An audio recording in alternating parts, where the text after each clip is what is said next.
out of the pool. It's a true crime conundrum.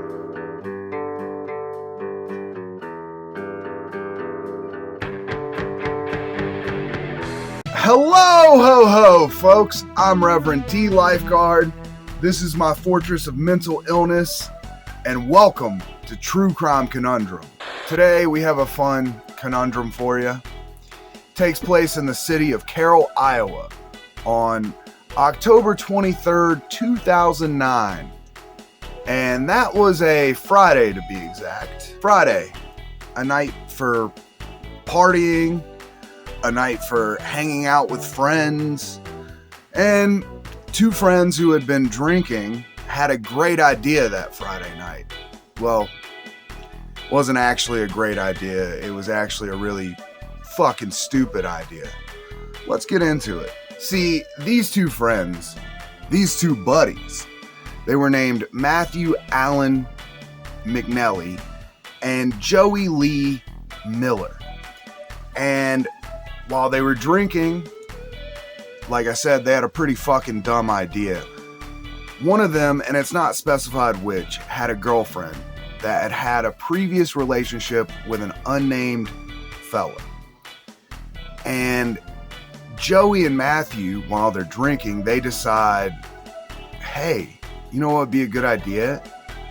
If we go over to this unnamed fella's house and scare the shit out of him. Maybe beat him up, but we got to do it in disguise. And I'm not really sure what their intentions were, because they were not able to get into that unnamed fella's apartment.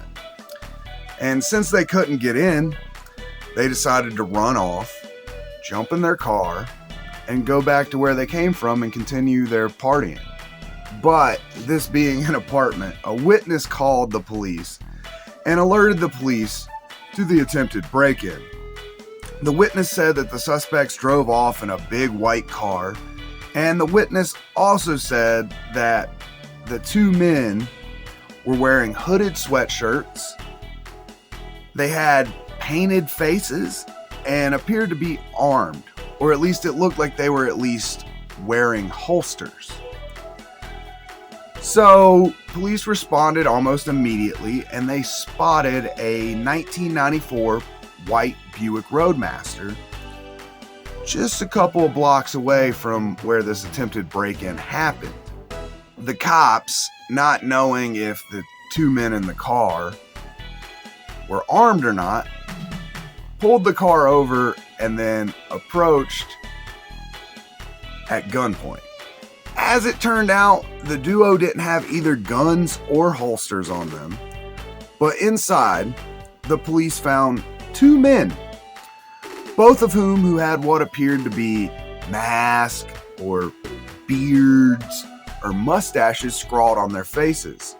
It is night after all, and the officers couldn't see that well.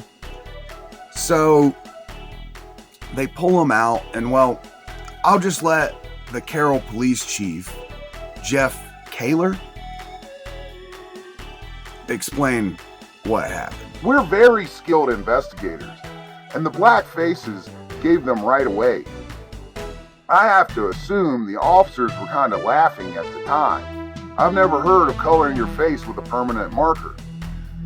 They probably were just not thinking straight and figured we'll go out and scare the guy or whatever. They were being dumb, and combine that with alcohol, it was the perfect storm. Police believe one of the alleged burglars targeted the home because he suspected his girlfriend had a relationship with the man who lived there. Chief Kaler seemed to get a kick out of this whole thing.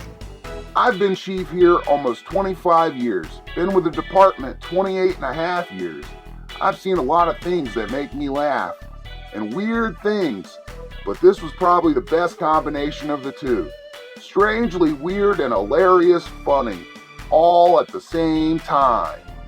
So both the men were charged with attempted burglary, and McNelly was charged additionally with operating a vehicle while intoxicated, because like I said, they were drunk this whole time. The two were later released on bail. if you see the two of these guys' faces, they clearly didn't think this out. I don't know if alcohol is completely to blame on this or if they're just straight up dumb, but Joey at least tried to cover his whole face, it looks like, and McNelly, I don't know if he's going for like a superhero look or like, I'm gonna be the lost member of Kiss or something. I don't know what he was thinking, or maybe he was just going for that like bandit mask, you know, but kind of a little carried away. I don't know. It is ridiculous. But eventually their charges for burglary were dropped, and I agree with that because, you know, I don't think they were there to burgle anything. Judge Christopher Polking dismissed the charges against Matthew McNelly and Joey Miller. Judge Polking says, there was insufficient evidence to support probable cause that the men committed the crime. There was no evidence the men entered the apartment. Neither man had a weapon, and no one was injured. As far as McNelly's, you know, operating a vehicle while intoxicated charge, pretty sure that probably stuck because he was definitely guilty of that. And that's pretty much the conundrum. It's just something silly that I found that I had to talk about. And that's really all I could find on this case. Like, you know, it never, in any of the reporting I looked at, it never specified who they were going to attack, or even if they were actually going to attack him, or if they were just trying to scare the guy. Never specified a reason why. It never specified which one of them specifically had the girlfriend that they were, you know, jealous of. There's just not a lot in this case, and that tells me that both of them probably didn't really talk to the police, which is smart. You know, you should keep your mouth shut and lawyer up whether you're innocent or guilty. And I'm guessing that worked out in their favor. But I looked up Joey Miller to see what he's been up to, and granted, that's a pretty common name. I couldn't find anything on him. I found a race car driver in Minnesota for the Sprint Cup series that his name is Joey Miller, but it's probably not the same guy. If it is, I guess that's pretty cool. But apparently Joey's been laying low ever since this incident happened back in 2009. But Matthew McNelly, on the other hand, well, in February of 2021, he was arrested and charged with 1 count of possession of cannabis with intent to deliver, which is a Class D felony in Iowa. Authorities say in an affidavit that the drugs were found in an ashtray and 2 baggies in the backseat of McNelly's car, and the total amount of cannabis weighed 52.9 grams.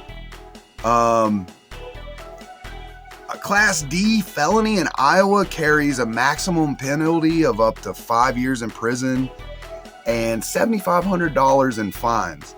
And all this actually stems from like an August 2020 traffic stop. So they stopped him in August of 2020, but he didn't get fucking charged till February of 2021.